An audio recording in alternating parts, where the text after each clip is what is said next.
Now, one thing I talked about, I had a discussion interview with attorney Nicholas Morales in a previous podcast I just posted.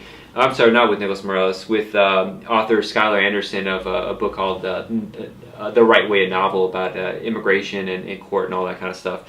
And discussed about free work, and I posted on social media that snippet of whether it's appropriate for a student to like go and work for free or frankly do free consultations. And I got a response from another attorney, which is a thoughtful response. They say, you know what, we do it, and we'll do certain cases for free consultations. And with regards to someone who's coming up, either a student or a new lawyer, any way you can get experience, the better. And that may be the case. Not nothing's 100% that work for free is not good. But I've come to the conclusion for myself that it's not good to be work free because looking back, I did a lot of internships when I was in law school, and when I graduated, I worked for so many different places for free.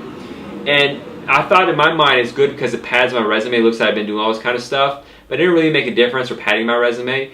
But more important than that, what I saw is places that I worked for free, which is most of the places, because they weren't paying me, they didn't care enough to mentor me or give me work. And I'd find large swaths, maybe days, where I was just surfing the internet, trying to find something to do, or reading stuff, files just to learn, or trying to listen in on their phone calls so I could learn what's going on. But because they weren't paying me, they didn't really care. But when they were paying me, they had expectations from me. And although people having responsible expectations like somewhat of a burden, in life, like the more people expect from you, the more harder you'll work, the more you'll learn. So that way they will look at my work and they will give me work because they know they're paying for me, and so they're losing money if they don't do that. So that's one of those things. It's a backwards thing. It's not about the money that you're getting paid to support yourself, which as a law student with expensive law students now, it's important to get something.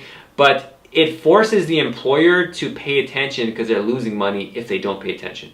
And so that's one of the factors I really think you should go for work that's paid. If it's free, you got to see how diligent the employer is going to be and really talk to them about that and say, listen, I'm going to work for free, but that doesn't mean I'm going to waste my time. If I'm here, I want you to give me real work and give me mentorship and be here, and I'll do my best and I'll provide that. But it's got to be a two-way street. So that's something to talk about.